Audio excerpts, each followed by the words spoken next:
Hello viewers and welcome back.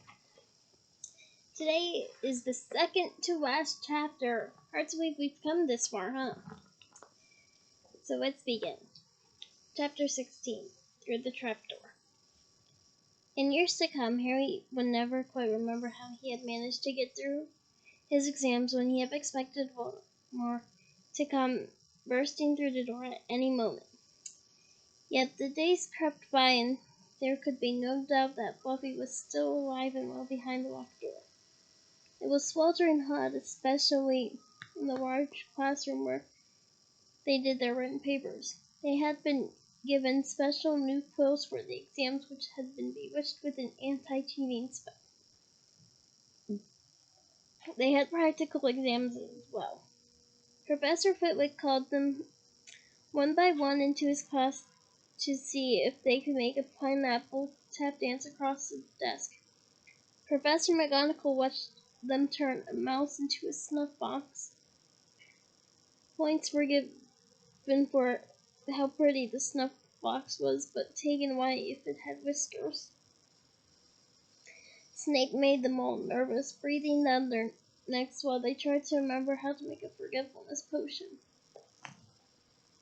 Harry did the best he could, trying to ignore the stabbing pains in his forehead, which had been bothering him ever since his trip into the forest. Neville thought Harry had a bad case of exam nerves because Harry couldn't sleep, but the truth was that Harry kept being awoken by his old nightmare, except now it was worse than ever because there was a hooded figure dripping blood in it.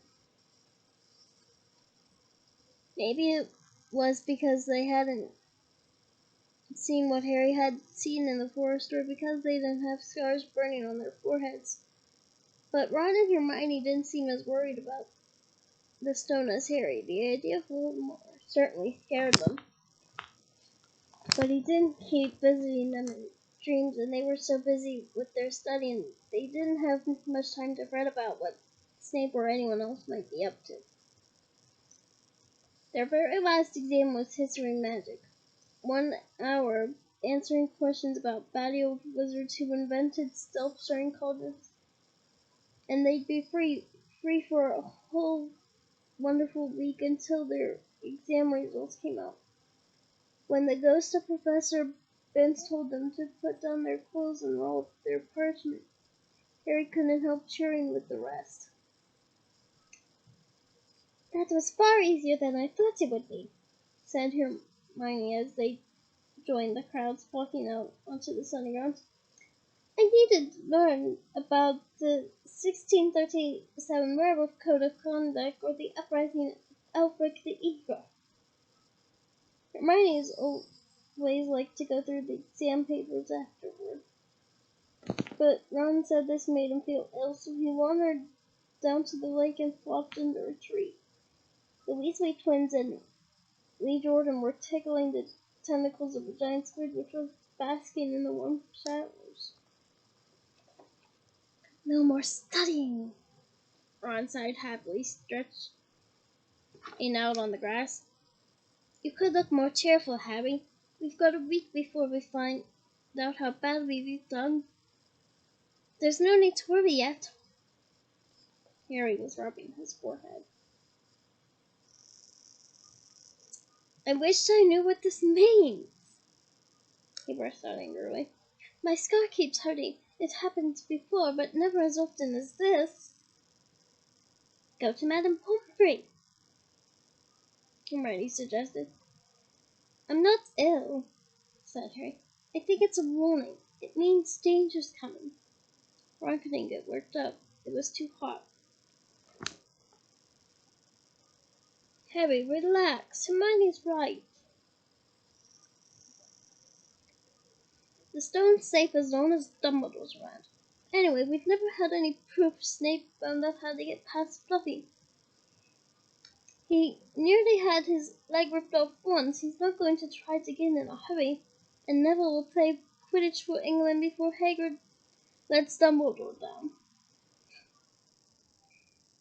Harry nodded, but he couldn't shake off a working feeling that there was something he'd forgotten to do.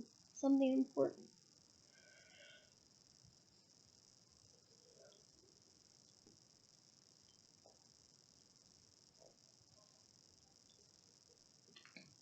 When he tried to explain this, Hermione said, "That's just the exams. I woke up last night and was halfway through my transfiguration notes before I remembered we'd done that one." Harry was quite sure the unsettled feeling didn't have anything to do with work, though. He watched an owl flutter toward the school across the bright blue sky, a note clamped in its mouth. Hagrid was the only one who ever sent some letters. Hagrid would never betray Dumbledore. Hagrid would never tell anyone how to get past Fluffy. Never. But Harry suddenly jumped to his feet. "Where are you going?"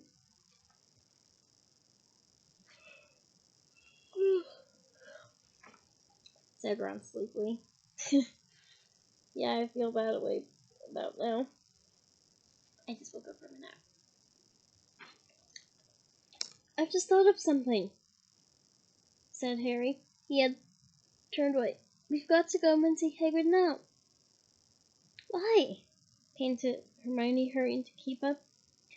"Don't you think it's a bit odd," said Harry, scrambling up the grassy slope, "that Hagrid wants more than anything else is a dragon, and a stranger turns up who just happens to have an egg in his pocket?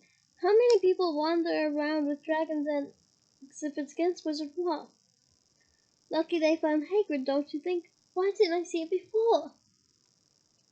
"What are you talking about?" said Ron, but Harry, sprinting across the grounds toward the forest, didn't answer.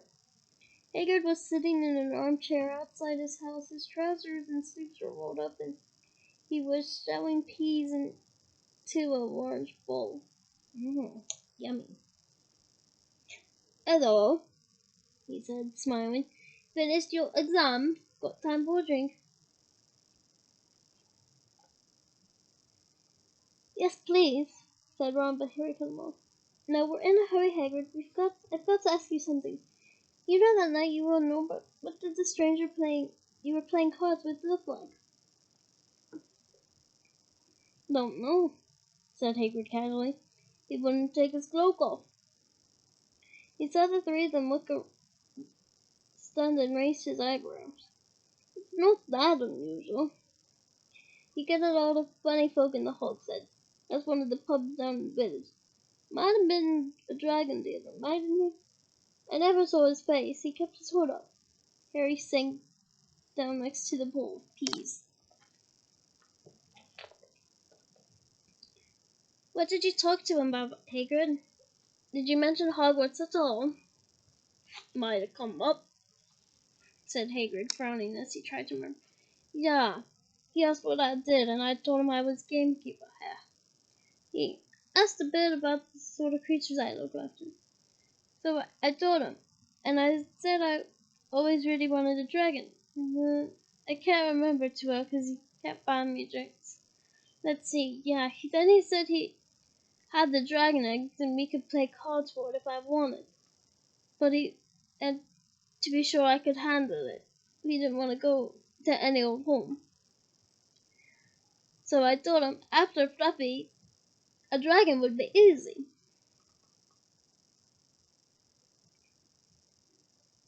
"And did he seem interested in Fluffy?"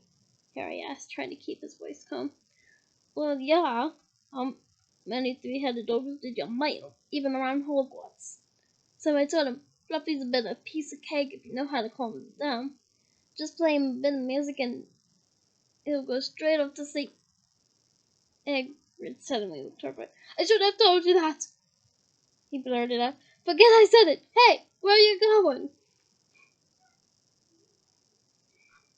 Harry, Ron, and Hermione didn't speak to each other at all until they came to a halt in the entrance hall, which seemed very cold and gloomy after the grounds.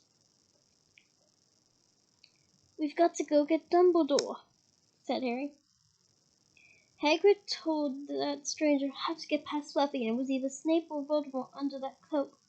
It must have been easy once he'd gotten Hagrid drunk. I just hope Dumbledore believes us. Firenze might back us up if Bane doesn't stop him. Where's Dumbledore's office?"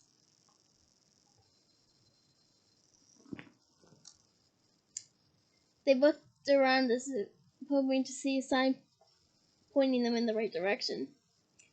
That would oversimplify things. They had never been told where Dumbledore lived, or did they know anyone who had been sent to see him. We'll just have to... Harry began, but a voice suddenly ran across them. What are you three doing inside? It was Professor McGonagall carrying a large pile of books. We want to see Professor Dumbledore, said Hermione rather bravely. Harry and Ron thought. See Professor Dumbledore? Professor McGonagall did, though this was a fishy thing to want to do. Why? Harry swallowed. Now what? It's sort of secret, he said, but wished he at once hadn't because Professor McGonagall's nostrils flared. Professor McGonagall left 10 minutes ago, she said coldly. He received an owl from the Ministry of Magic and flew off for London at once. He's gone, said Harry frankly. Frantically, I meant frantically. Now, oops, wrong voice. Now, Professor Dumbledore is a very great wizard, Potter. He has many demands on his time. But this is important. Something you have to say is more important than the Ministry of Magic, Potter. Look, said Harry, throwing caution to the winds. Oh dear. Professor, it's about the Sorcerer's Stone. Whatever Professor McGonagall had expected, it wasn't that. The books she was carrying tumbled out of her arms, but she didn't pick them up. How did you know? Professor, I know that someone's going to try and steal the stone. I've got to talk to Professor Dumbledore, she added with a mixture of shock and suspicion. Professor Dumbledore will be back tomorrow, she said finally. I don't know how you found out about the stone, but rest assured, no one can possibly steal it. It's too well protected. But Professor Potter, I know what I'm talking about, she said shortly. She bent down and gathered up the fallen books. I suggest you all go back outside and enjoy the sunshine. But they didn't. It's tonight, said Harry once he was sure Professor McGonagall was out of earshot. Snape's going through the trapdoor tonight. He's found out everything he needs, and now he got Dumbledore out of the way. He sent that note. I bet the Ministry of Magic will get a real shock when Dumbledore turns up. But what can we... Hermione gasped. Ron and Harry wheeled around. Oh. Snape was standing there. Good afternoon, he said smoothly. They stared at him. You shouldn't be inside on a day like this, he said with an odd, twisted smile. We were, Harry began without any idea what he was going to say. You want to be more careful, said Snape. Hanging around like this, people will think you're up to something.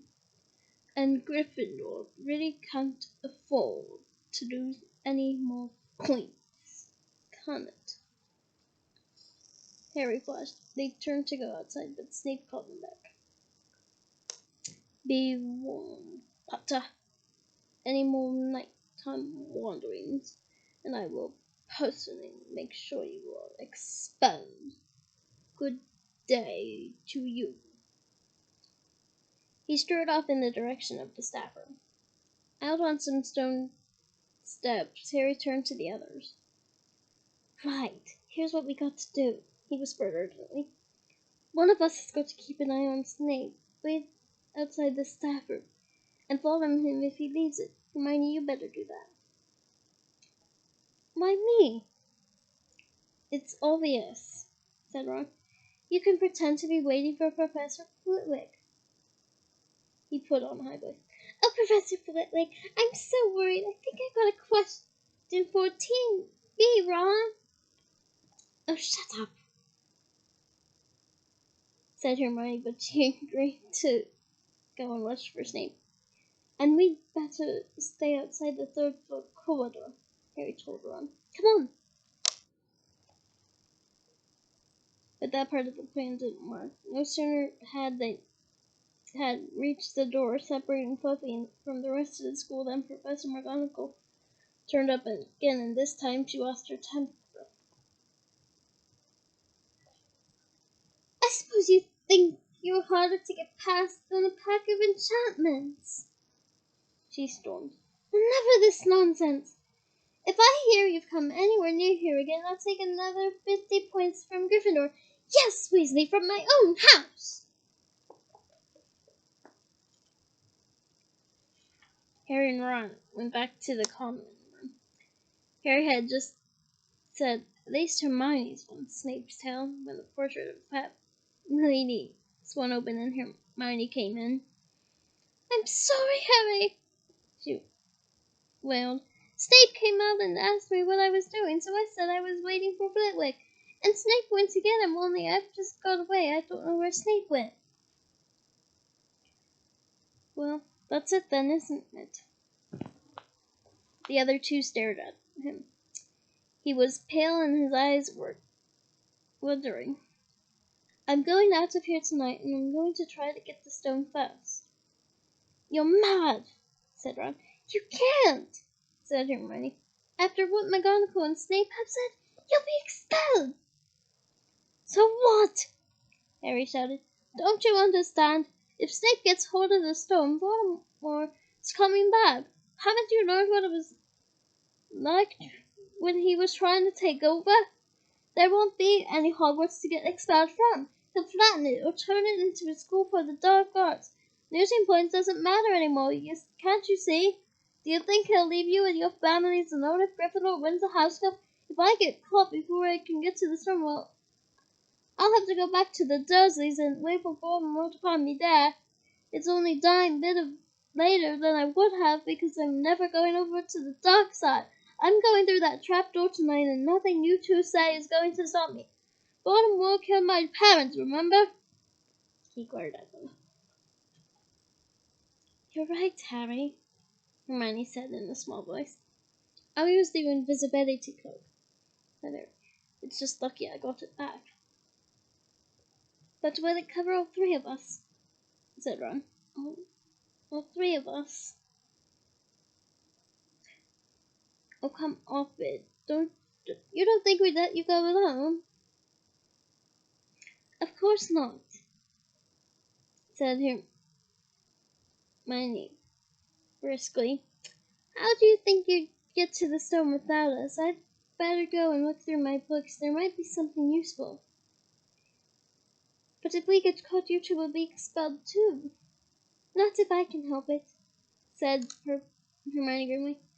Flitwick told me in secret that I got 112% on his exam. They're not throwing me out after that. After dinner, the three of them nervously sat apart in the common room. Nobody bothered them. None of the Gryffindors had anything to say to Harry anymore. After all, this was the first night he hadn't been upset by it. Hermione was skimming through her notes, trying to come across one of the enchantments they were about to try to break. Harry and Ron didn't talk much. Both of them were thinking about what they were about to do. Slowly the room emptied as people drifted off to bed. Better get the cloak, Ron muttered as Lee Jordan finally up, stretching and yawning.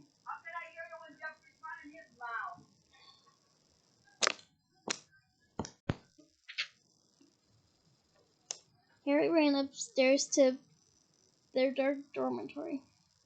He pulled out the cloak, and then his eyes fell on the coat Hagrid had given him for Christmas. He pocketed to use on Fluffy. He didn't feel much like singing. Not much of a singing voice, huh, Harry? That's okay. I'm a mezzo-soprano. He ran back down to the common room. We better put the cloak on in here and make sure it covers all three of us. If Phil spots one of our feet wandering along its own. What are you doing? Said a voice from the corner of the room. Neville appeared from behind an armchair, clutching Trevor the Toad, who looked as though he'd been making another bid for freedom. Nothing, Neville, nothing, said Harry, hurriedly putting the cloak behind his back. Neville stared at their guilty faces. You're going out again, he said. No, said Hermione. No, we're not. Why don't you go to bed, Neville? Harry looked at the grandfather clock by the door. They couldn't afford to waste any more time. Snape might even now be putting Fluffy to sleep. You can't go out, said Neville. You'll be caught again. Gryffindor will be even in more trouble. You don't understand, said Harry. This is important. But Neville was cruelly steeling himself to do something desperate. I won't let you do it, he said, hurrying to stand in front of the porch hole. I'll fight you. Neville, Ron exploded. Get away from that hole and don't be an idiot. Don't you call me an idiot, said Neville. I don't think you should be breaking any more rules, and you were the one who told me to stand up to people. Yes, but not to us, said Ron in his desperation. Neville, you don't know what you're doing. He took a step forward and Neville dropped Trevor the Toad, who left outside. Go then, try and hit me. Neville raised his fist. I'm ready. Harry turned to Hermione. Do something, he said desperately. Hermione stepped forward. Neville, she said. I'm really sorry about this. She raised her wand. No wand on my hand, so I'll use my bookmark. Petrifus Totalis! She cried, pointing it at Neville. Neville's arms snapped to his sides. His legs sprang together. His whole body rigid. He swayed where he stood and then fell flat on his face, stiff as a board.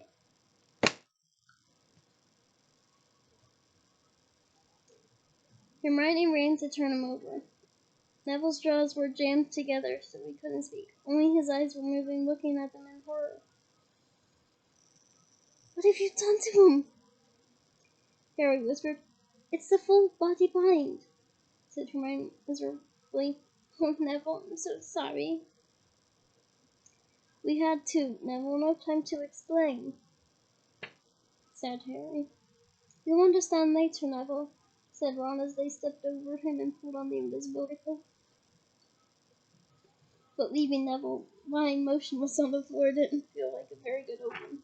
In their nervous state, every statue shadow looked like fish. With every distant breath of wind sounded like peeps swooping down on them. At the foot of the first set of stairs, they spotted Mrs. Norris sulking near the top. Oh, let's kick her just once, Ron whispered in Harry's ear, but Harry shook his head. Good choice, Harry. I wouldn't do that to Mrs. Norris either. As they climbed carefully around her, Mrs. Norris turned her lamp-like eyes on them, but didn't do anything. They didn't meet anyone else until they reached the staircase up to the third floor. Peeps was bobbing halfway up, loosening the carpet so that people would cheer. Who's there? He said suddenly as they climbed toward him. He narrowed his wicked black eyes. No, you're there, even if I can't see you. Are you ghoulie or ghosty or beast student beastie? He rose up in the air and floated there, squinting at them. Should call Filch I stood if something's a creep been around on saying. Harry had a sudden idea. Peeves, he said in a hoarse whisper. The bloody Baron has his own reasons for being invisible. Peeves almost fell out of the air in shock. He caught himself in time and hovered about a foot off the stairs. So sorry, your flatteriness, Mr. Baron, sir, he said greasily. My mistake, my mistake. I didn't see you. Of course I didn't. You're invisible. Forgive old Peasy's little joke, sir. I have business here, Peeves, croaked Harry. Stay away from this place tonight. I will, sir. I most certainly will, said Peeves, rising up in the air again. Hope your business goes well, Baron. I'll not bother you. And he scooted off. Brilliant, Harry, whispered Ron. A few seconds later, they were there, outside the third floor, and the door was already ajar. Well, there you are, Harry said quietly. Snape's already got past Fluffy. Seeing the door open somehow seemed to impress all three of them what was facing him. Underneath the cloak, Harry turned to the other two. If you want to go back, I won't blame you, he said. You can take the cloak. I don't need it now. Don't be stupid, said Ron. We're coming, said Hermione. Harry pushed the door open. As the door creaked,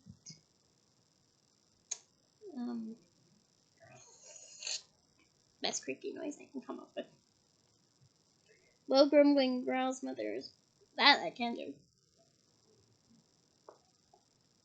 All three of the dogs' noses sniffed madly in their direction, even though it couldn't see them. What's that at its feet? Hermione whispered. Looks like a hop, said Ron.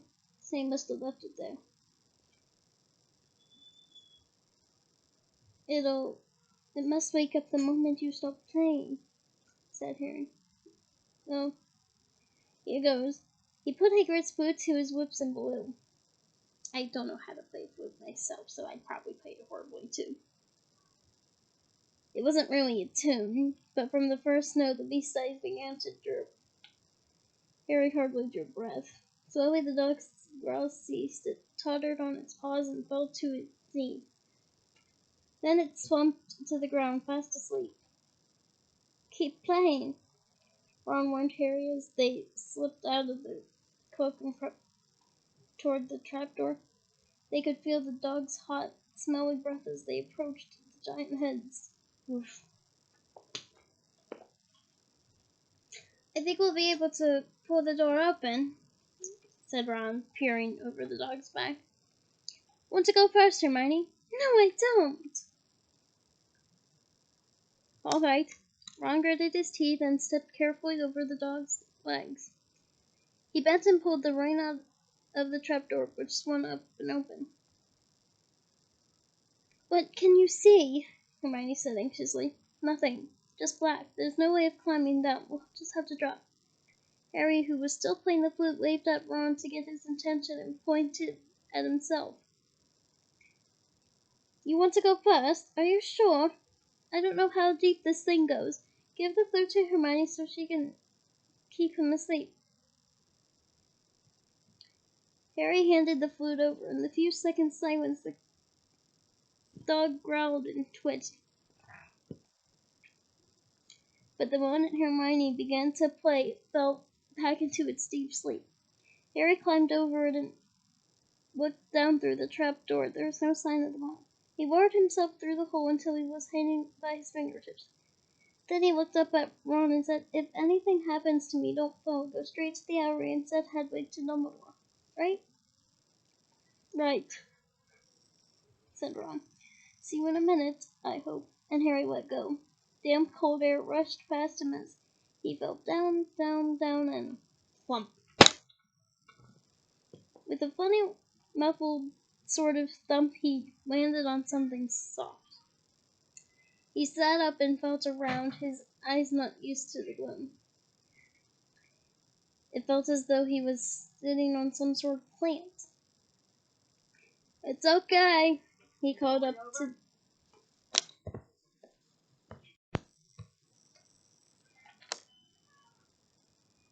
The light the size of a postage stamp, which was the open trapdoor. It's a soft landing. You can jump. Ron followed right away. He landed sprawled next to Harry. What's this stuff? Were his first words. No. Some sort of pod thing. Suppose it's here to break the fall. Come on, Hermione. The distant music stopped. There was a loud bark from the dog. Rah! But Hermione had already jumped. She landed on Harry's other side. We must be miles under the school, she said. Lucky this pond thing's here, really, said Ron. Lucky? Shrieked Hermione. Look at you both! She looked up and struggled toward a damp wall. She had to struggle because the moment she had landed, the plant had started to twist snake-like tendrils around her ankles. As for Harry and Ron, their legs had already been bound tightly in long creepers without their noticing.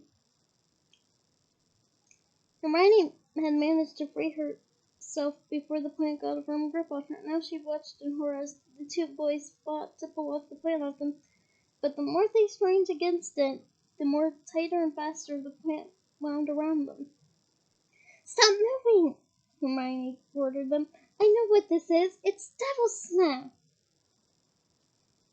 Oh, I'm so glad to know what it's called. That's a great help, snarled Ron, reading back, trying to stop the plant from curling around his neck. Shut up! I'm trying to remember how to kill it, said Hermione. But hurry up! I can't breathe. Harry gasped, wrestling with it as it curled around his chest. Devil's Snare, Devil's Snare. What did Professor Sprout say? It likes the dark and the damp.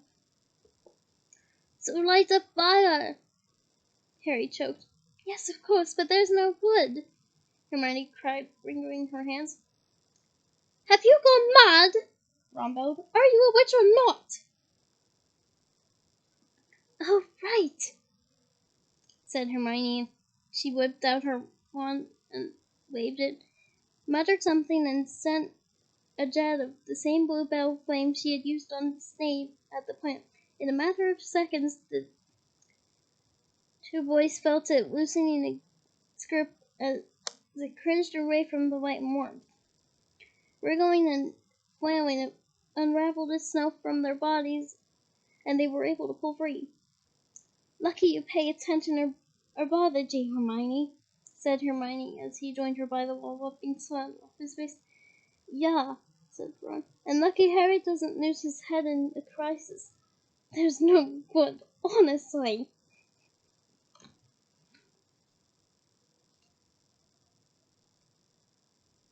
I guess this is what you get when you've been in a Muggle family, as Hermione was. This way, said Harry, pointing down the stone passageway, which was the only way forward. All they could hear apart from their footsteps was the gentle drip of water trickling down the walls. The passageway sloped downward, and Harry was reminded of Gringotts. With an unpleasant jolt of the heart, he remembered the dragon said to be guarding bolts and wizard thing. If they met a fully grown dragon, Norbert had been bad enough. Can you hear something? Ron whispered. Harry listened. The soft rustling and clinking seemed to be coming up from up ahead. Do you think it's a ghost? I don't know. It sounds like wings to me. There's light ahead. I can see something moving. They reached the end of the passageway and saw before them a brilliantly lit chamber, its ceiling arching high above them. It was full of small, jewel-bright birds fluttering and tumbling around the room. On the opposite side of the chamber was a heavy wooden door. Do you think they'll attack us if we cross the room? Said Ron. Probably, said Harry. They don't look very vicious, but I don't suppose if they all swoop down at once. Well, there's no other choice. I'll run. He took a deep breath, covered his face with his arms, and sprinted across the room. He expected to feel sharp beaks and claws tearing him at any second, but nothing happened. He reached the door untouched. He pulled the handle, but it was locked. The other two followed him. They tugged and heaved at the door, but it wouldn't budge, not even when Hermione tried her Wilmafora charm. Now what? Said Ron. These birds. They can't be here just for decoration, said Hermione. They watched the birds soaring overhead, glittering. They're not birds, Harry said suddenly. They're keys, wind keys. Look carefully. So that must mean... He looked around the chamber while the other two squinted up at the flock of keys. Yes, look! Broomsticks! We've got to catch the key to the door. But there are hundreds of them. Ron examined the lock on the door. We're looking for a big old-fashioned one, probably silver, like the handle. They each seized a broomstick and kicked off into the air, soaring into the midst of the cloud of keys. They grabbed and snatched, but the bewitched keys darted and dived so quickly it was almost impossible to catch one. Not for nothing, though, was Harry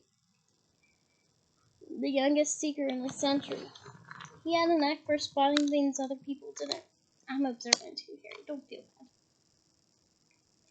After a minute's weaving about through the whirl of rainbow feathers, he noticed a large silver key that had a bent wing, as if it had already been caught and stuffed roughly into the keyhole. That one, he called to the others. That one, there. No, there, with the bright blue wings. The feathers are all crumpled on one side. Ron went speeding in the direction that Harry was pointing, crashed into the ceiling, and nearly fell off his broom. We've got to close in on it, Harry called, not taking his eyes off the key with the damaged wing. Ron, you come up at it from above. Hermione, you stay below and stop it from going down. I'll try and catch it right now. Ron dived, Hermione rocketed upward. The key dodged between them both, and Harry streaked after it. It sped toward the wall. Harry leaned forward with a nasty crunching noise, pinned it against the stone with one hand. Ron and Hermione's cheers echoed around the high chamber. They landed quickly, and Harry ran to the door, the key glistening in his hand. Struggling. Sorry. Wrong verb. He rammed it into the lock and turned. It worked. The moment the lock had clicked open, the key took flight again, looking very battered now that it had been caught twice. Ready? Harry asked the other two, his hand on the door handle. They nodded. He pulled the door open. The next chamber was so dark they couldn't see anything at all. But as they stepped into it, light suddenly flooded the room to reveal an astonishing sight. They were standing on the edge of a huge chessboard behind the black chessmen, which were all taller than they were and carved from what looked like black stone. Facing them way across the chamber were the white pieces. Harry, Ron, and Hermione shivered slightly. The towering white chessmen had no faces. Now what do we do?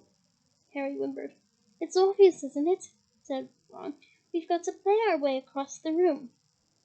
Behind the white pieces they could see another door. How? Said Hermione nervously. I think, said Ron, we're going to have to be chessmen. He walked up to a black knight and put his hand out to touch the knight's horse. At once the stone sprang to life. The horse pawed the ground, and the knight turned his helmeted head to look down at Ron. Do we have to join you to get across? The Black Knight nodded. Ron turned to the other two. This needs thinking about, he said. I suppose we've got to take the place of the three black pieces. Harry and Hermione stayed quiet, watching Ron think. Finally said, Now don't be offended or anything, but if neither of you are that good at chess, I know I'm still kind of worried. We're not offended, said Harry quickly. Just tell us what to do. Well, Harry, you take the place of that bishop, and Hermione, you go there instead of that castle, aka Rook. What about you? I'm going to be a knight.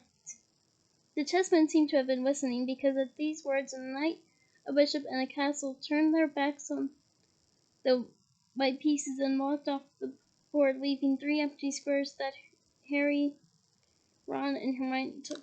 White placed first in chess. True, said Ron, peering across the board. Yes. Look, the white pawn had moved forward 2 spaces. Ron started to direct the black pieces. They moved silently wherever he set them. Harry's knees were trembling. What if they lost?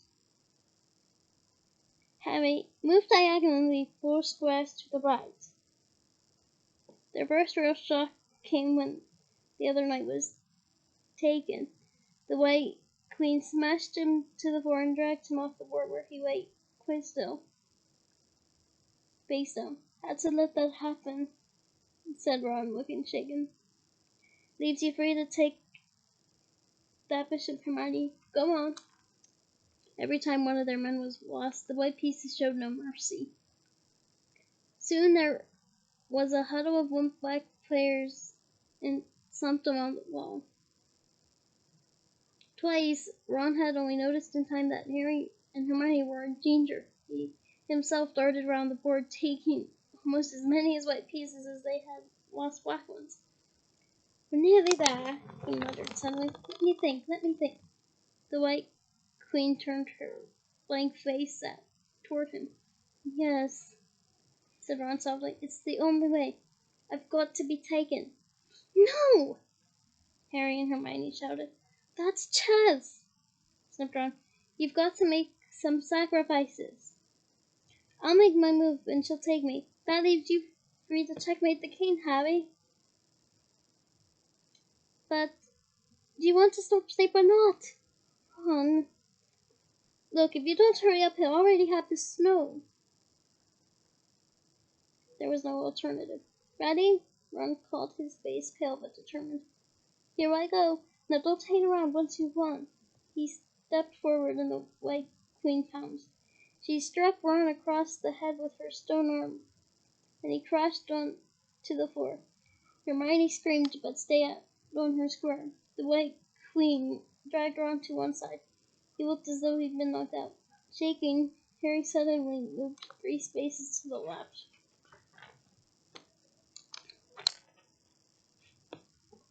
The white king took off his crown and threw it at Harry's feet. They had won. The chessmen parted and bowed, leaving the door ahead clear. With one desperate look back at Ron, Harry and Hermione charged through the door up the next passageway. What if he'll be all right, said Harry, trying to convince himself. What do you reckon's next?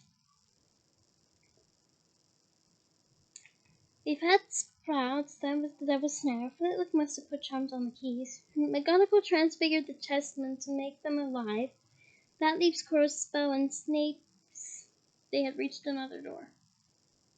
All right, Harry whispered. Go on. Harry pushed it open. A disgusting smell filled their nostrils, making both of them pull their robes up over their noses. Yeah, something tells me it was no lavender candle. Which is just my way of saying it wasn't pleasant.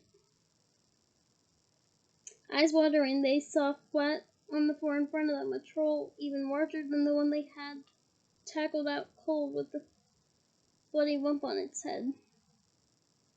I'm glad we didn't have to fight that one, Harry whispered as they stepped carefully over one of its massive legs. Come on, I can't breathe. He pulled open the next door, both of them hardly daring to look at what came next. But there was nothing very frightening in here. Just a table with 7 differently shaped bottles standing out in a line. Snipes, said Harry. What do we have to do? They stepped over the threshold and immediately a fire sprang up behind them in the doorway. It wasn't ordinary fire either. It was purple. At the same instant, black flames shot up in the doorway, leading onward.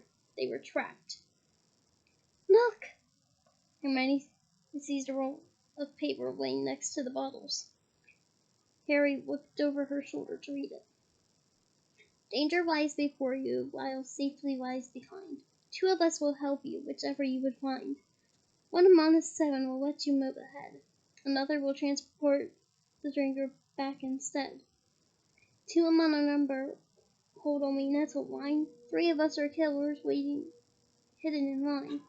Choose unless you wish to stay here forevermore. To help you in your choice, we give you these clues for.